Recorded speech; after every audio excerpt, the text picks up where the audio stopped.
Well, it's that time again. Good old daylight saving time. It's singular. Saving. It's daylight saving time. Where we change our clocks for absolutely no good reason. For a lot of folks, there are certain chores that are tied to this time of year, like changing the batteries in the smoke alarms or getting your annual free credit report. One thing that I recommend is to do a cybersecurity audit by looking at your networks and the hardware and software that connects to that network. Large companies may have the budget and dedicated staff to routinely do this, but small businesses and homeowners should at least do a few of these simple things to reduce their exposure. Let's start by looking at what connects your devices to the internet, which is your router. In order to check out your router settings, let's log into that router. And the way that this usually works is that you log in through the router's admin page. But how do you do that? Well, first we need the IP address of your router.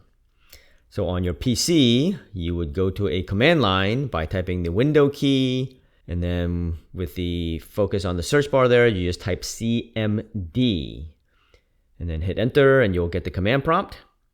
And then at the command prompt, just go ahead and type ipconfig, IPCONFIG.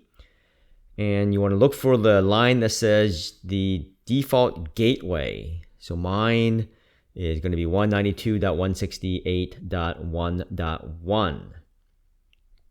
So on a Mac, you can do something similar by going to your system preferences, then select the network, and then get the details of the network that you are using, and then look for the router setting.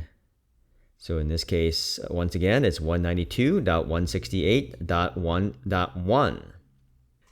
And then on your phone or tablet, you can go to the settings app, and then underneath there, select Wi-Fi.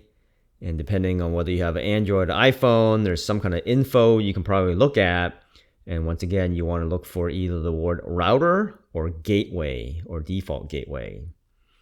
And in this example, once again, mine is 192.168.1.1.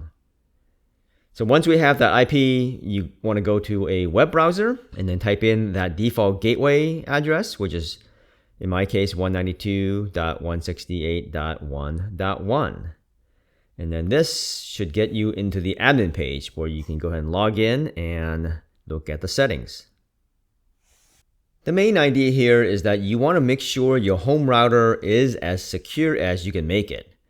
You are kind of beholden to the router that you bought or rent from your cable provider and the firmware that is available. So the first item on the checklist is to make sure that you have the latest firmware update. Some routers will automatically update the firmware on its own, but some do not. In this example, the router I'm looking at is a Verizon G3100 from the cable company, and it does not have the facility to allow manual updates. So the only way that the firmware updates will happen is I have to do a full hard system reset on this device, which will then cause the router to download the latest firmware. But unfortunately, doing that will wipe out all your custom settings, right? So you got to be careful on what you do. But the whole idea is you want to try to get the latest firmware that is available for that particular router. The next thing we want to look at is the password that was used to log into this admin account. Did you change that password from what's printed on the back or bottom of that router? Changing this from the default will prevent your neighbors or anyone doing war driving from easily hacking your Wi-Fi and getting access to your network. Because this is potentially the keys to your digital kingdom, you don't want to leave it to chance or some pseudo-random generated password. The usual recommendation is that you want to make it more than 12 characters long, but I'm seeing more governments recommend at least 20 characters. Another recommendation is that you change the default login name from admin to something else. It makes it a bit harder for the hackers to guess if they have to guess both the password and the login name. But that feature may not be available on all routers. This G3100 that I'm looking at does not have the capability.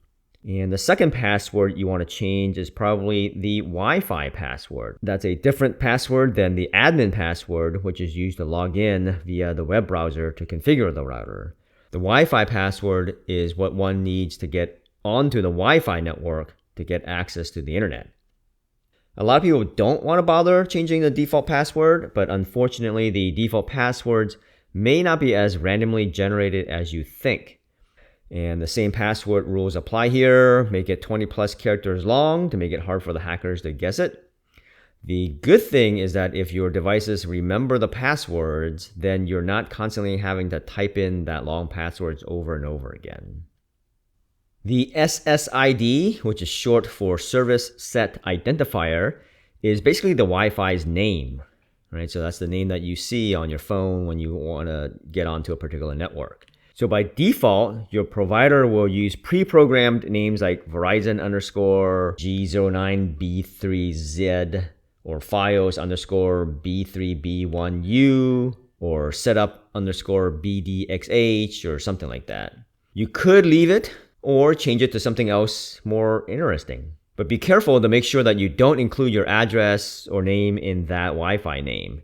You don't need to broadcast to the world that 123 Elm Street -5G or Valve's gaming router is your Wi-Fi. So basically, don't give out any personal information to make it easier for the bad guys to target you. You also have an option to broadcast your Wi-Fi name, right? So again, when you are on your phone and you look for open Wi-Fi, all the ones that you see are basically broadcasted. And for the ones that are not broadcasting, you have to actually type in the entire name of that Wi-Fi. And there are debates as to whether this should be on or off, right? What people call hiding the SSID. If you turn broadcast off, then devices wanting to connect will not see the Wi-Fi. You would have to specify the SSID and the password in order to connect to that network. This isn't much of a security feature, as even the worst hackers can use basic tools to see hidden networks. And you might actually attract their attention, as they may think that if a network is hiding, there must be something good behind that router. The only person who won't see the broadcasted Wi-Fi is going to be your in-laws when they come and visit, and they're likely going to be taking up more of your time when they can't get on the internet. So I would recommend just turning broadcast on, i.e. don't hide your SSID. And once again, depending on your router, you will have different settings for encryption for your networks.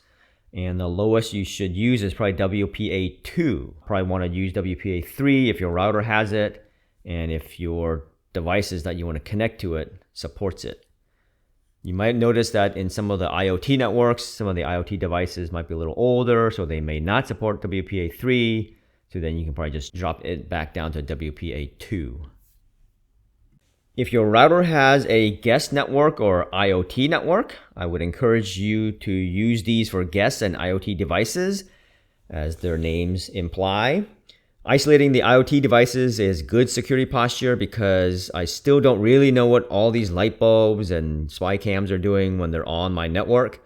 This way they remain on the IoT network and they won't have access to my network storage or my other devices. Make sure that you are turning on the highest level of encryption that your devices are capable of. Another thing you want to do is probably turn off the old WPS, right, or Wi-Fi protected setup. This was made way back to make it easier to log into a network, because identifying a network by name and then typing in a password apparently was too hard for some people. This easy method of connection also gave hackers an easy way of hacking into these WPS-enabled routers. A lot of routers don't even have this anymore, but the one that I'm on right now does. So make sure you disable this feature, because you really should not be using it. Most routers usually keep a list of active and past devices which have signed on to that network. Take a few moments to go through the list and double check that all the devices are the ones that you can account for. This is where having a guest and IoT network helps. You can look at the primary network first, as those should be the devices you're familiar with, and you want to make sure that there are no unrecognized devices that are connected to your network. Then you can look at the IoT network, because you should also know what all those devices are. And lastly, go through the guest list, but this could be challenging if you have a lot of people coming in and out of your place and you give out the passwords. And if you see anything odd, then you may consider changing the Wi-Fi password and or enabling MAC address filtering to lock out the intruders. If your kids or spouse are spending way too much time on the internet, consider using the parental controls to limit the time they're on the network. There are routers that assist in limiting the websites that each device can visit. And they're all different, so you just have to go to your router and figure it out for yourself.